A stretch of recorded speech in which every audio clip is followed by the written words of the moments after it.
Operation Sindoor மூலம் பாகிஸ்தானுக்கு India பதிலடி கொடுத்துள்ள சூழலில் கோவை ரயில் நிலையத்தில் போலீசார் தீவிர சோதனை நடத்தி வருகின்றனர்.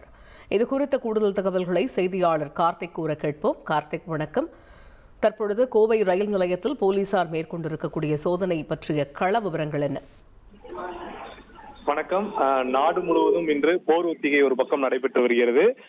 ஆபரேஷன் சிந்தூர் என்ற பெயரில் பாகிஸ்தானுடைய பஹல்காம் தாக்குதலுக்கு பதிலடி கொடுத்து இந்தியா களத்தில் இருக்கிறது. அதே சமயம் நாடு முழுவதும் இருக்கக்கூடிய மக்கள் அதிகமாக கூடக்கூடிய பகுதிகளில் பாதுகாப்பை அதிகரித்துள்ளனர். அதன் ஒரு பகுதியாக தான் கோவை ரயில் நிலையத்தில் வரக்கூடிய பயணிகளின் உடைமைகள் பலத்த சோதனைக்கு பின்பே உள்ளே அனுமதிக்கக்கூடிய காட்சிகள் நம்மால பார்க்க முடிகிறது.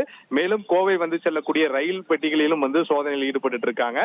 கூடுதலாக பாதுகாப்பு பணியில் காவலர்கள் நியமிக்கப்பட்டிருக்காங்க. இது மட்டும் இல்லாம எல்லை பகுதிகளிலும் பாதுகாப்பு தீவிரப்படுத்திருப்பாங்க.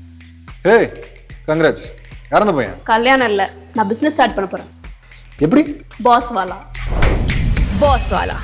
பி தி பாஸ் அதிகாரி தரப்பு தகவல் கொடுத்திருக்காங்க. ஏதேனும் சந்தேகம் ஏற்பட்டாலோ இல்லது சந்தேகத்துக்கு இடமான பொருட்கள் ஏதாவது வைத்திருந்தால் அதை சோதனை செய்த பின்புதான் அனுமதிக்கப்படும் என ரயில்வே துறை தரப்புல தீவிரமாக சொல்லியிருக்காங்க. தொடர்ந்து பாதுகாப்பு அதிகரிக்கப்பட்டிருப்பது நம்ம முக்கியமாக பார்த்து வருகிறோம். தகவல்களுக்கு நன்றி கார்த்திக்.